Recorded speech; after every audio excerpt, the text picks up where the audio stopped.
Qoraaga buugga Gary Chapman ayaa waxaa la weydiiyey maxaa keena in labada qofood ee isjecel isna afgarta inta ay isguursanin ka hor, laakiin isdagaala isna afgaran waaya marka ay isguursadaan kadib. Maxaa ku dhaca jacaylka marka la isguursado kadib? Chapman waxa uu ku jawaabay, ibni'aadanka waxa uu ku hadlaa luqado kala duwan. Haddii aad rabto in uu ku fahmo qof Shiinees kaliya ku hadla, waa inaad luqadiisa kula hadashaa. Isla sidaas, haddii aad rabto qof aad jeceshahay inuu ku sii jeclaado, waa inaad ugula hadashaa luqadiisa jacaylka uu ku dareemayo.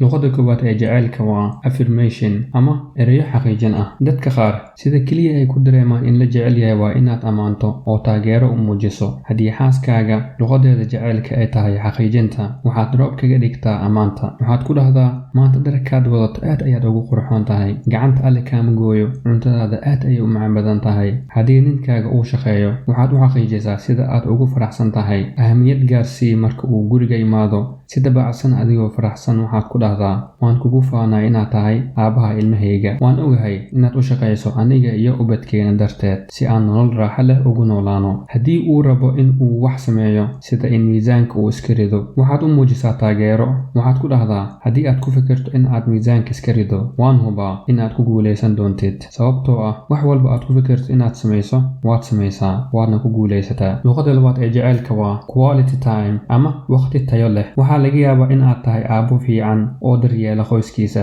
oo aad u shaqeeya, laakiin waqti badan qoyskaaga lama qaadatid. Aad ayaad u shaqaysaa si qoyskaaga ay u helaan wax walba ay u baahan yihiin. Markaad guriga imaadana, TV ayaad fiirsataa ama waad daalan tahay, waad iska jiifataa. Waxaa laga yaabaa in luqadaada koowaad ay tahay affirmation. Haddii xaaskaaga luqadeeda koowaad ay tahay waqti tayo leh, waxaa laga yaabaa in xaaskaaga ay kuugu dhahdo, maxay faa'iido leedahay gurigan weyn iyo gawaaridan iyo wax walba oo qiimo badan aan haysano haddii aan waqti iskula qaadanin oo aan iskula raaxaysanin. Xaaskaaga waxa ay u baahan tahay waa wadajirkiina, in aad waqti isla qaadataan, in aad wada sheekaysataan adiga oo aan wax kale ku mashquulaynin sida TV-ga ama social media, in aad isla cashaysaan guriga ama dibadda aad u baahdaan labadiina kaliya, in ilmaha waqti aad iskula qaadataan oo waxbarashada aad ka caabisaan, in ilmaha aad si wadajir ugu wadaan meelaha lagu ciyaarsiiyo, in aad isla baxdaan oo isla soo socotaan, in aad gym isla samaysaan, in wax walba aad si wadajir u samaysaan. Ogow, jacaylka waa doorasho.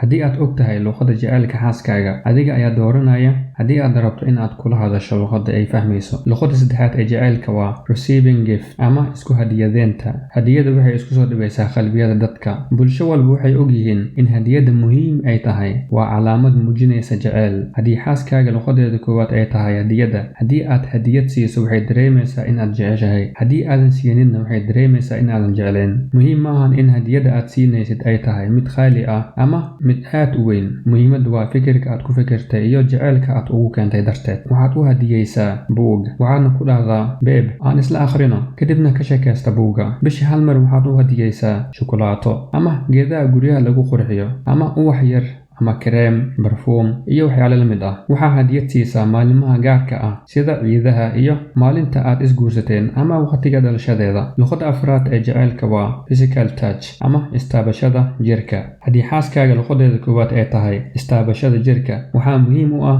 istaabashada. Haddii aadan istaabanin, in aadan jeclin ayuu u arkaa. Istaabashada jirka waxaa ka mid ah in aad gacanta ka qabato xaaskaaga marka aad isla socotaan ama aad shopping u raacdo, in aad dhunkato, in aad dhabarka u xoqdo, in timaha u shanlayso, in aad ku soo dhawayso guriga qosol weyn iyo labgelin, in misaajo aad u samayso iyo in aad u galmooto kadibna aad ku dhahdo, babe, maanta makuu sheegay inaan ku jeclahay, kadibna aad laabta geliso.